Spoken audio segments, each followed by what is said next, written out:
नमस्कार, मैं ऋषभ शर्मा और आप देख रहे हैं आचरण न्यूज। बीजेपी सांसद मनोज तिवारी ने राहुल गांधी को बताया साजिश का पुलिंदा।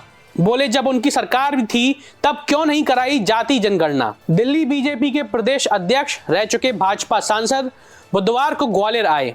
यहां मीडिया से बातचीत में उन्होंने लोकसभा में नेता प्रतिपक्ष राहुल गांधी को साजिशों का पुलिंदा बताया। वहीं धीरेन्द्र शास्त्री की एकता यात्रा को आज की जरूरत कहा। उन्होंने कहा कि दुनिया में जो भी साजिश करने वाली ताकत है, उन्होंने राहुल गांधी को आगे कर दिया है। राहुल गांधी आज जाति जनगणना की बात कर रहे हैं।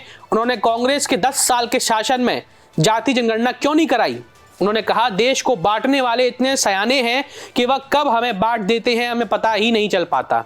बीजेपी सांसद ने कांग्रेस की तुलना अंग्रेजियों के डिवाइड एंड रूल से करी और कहा, जाति जनगणना का मकसद हमें बांटना है। उन्होंने यह भी बताया कि वह धीरेन्द्र शास्त्री की एकता यात्रा में शामिल होने जा रहे हैं। संसद में बहस का हवाला देते हुए उन्होंने कहा कि जब अनुराग ठाकुर ने राहुल गांधी से उनकी जाति के बारे में पूछा तो राहुल गांधी ने कहा कि उन्हें गाली दी जा रही है। अब राहुल गांधी जाति जनगणना की बात कहकर पूरे देश को क्या गाली नहीं दे रहे हैं? देखो, राहुल गांधी जी साजिशों के पुलिंदा हैं। दुनिया की जितनी भारत विरोधी साजिशें करने वाली शक्तियां हैं, वो सब इस समय राहुल गांधी जी के साथ लग गई हैं कि हाँ, तुम आगे बढ़ो, हम तुम्हारे साथ हैं। क्या राहुल गांधी जी को प्रधानमंत्री का अध्यादेश फाड़ने का अधिकार हमने नहीं देखा इस देश में? तो आप 10 साल शासन किए और उस 10 साल में क्या हुआ, उस 10 साल का हिसाब देना चाहिए आपको। उसी समय आप जनगणना करा लेते, उस समय आप लोगों को बता देते। जिस देश में एक एक व्यक्ति का हिसाब किताब, कौन एससी समाज से है, कौन एसटी से है, कौन जनरल से है, मतलब यहाँ तक कि देश का पहला गांव कौन है, वहाँ भी प्रधानमंत्री जी पहुँच रहे।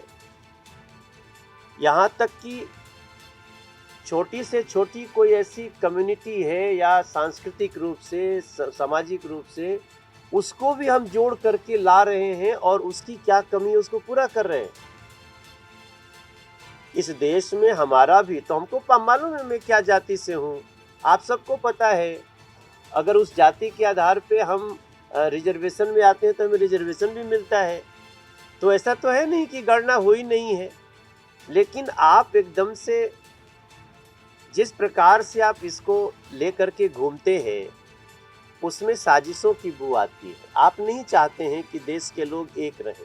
हम जिस जाति के हैं रहेंगे, जिस धर्म के हम रहेंगे, लेकिन आपका पता नहीं क्या हो गया राहुल जी को कि वो अपनी जाति तो बताएंगे नहीं। एक दिन संसद में जब अनुराग ठाकुर ने इतना ही बोला कि कुछ लोग अपनी जाति बताते नहीं, दूसरों की पूछते रहते हैं, तो मैं ग्वालियर के मीडिया के थ्रू मैं मध्य प्रदेश और लोगों से बोलना चाहता हूं कि उस समय राहुल गांधी जी ने क्या कहा, इसको याद रखा जाए। जब उनकी जाति की बात हुई तो उन्होंने कहा कि ये मुझे गाली दे रहे हैं, ये मुझे गाली दे रहे हैं। अगर जाति पूछना गाली है तो फिर आप 140 करोड़ को गाली क्यों दे रहे हो? देश दुनिया की सभी खबरें देखने के लिए जुड़े रहिए आचरण न्यूज से। आचरण न्यूज, हर कदम आपके साथ।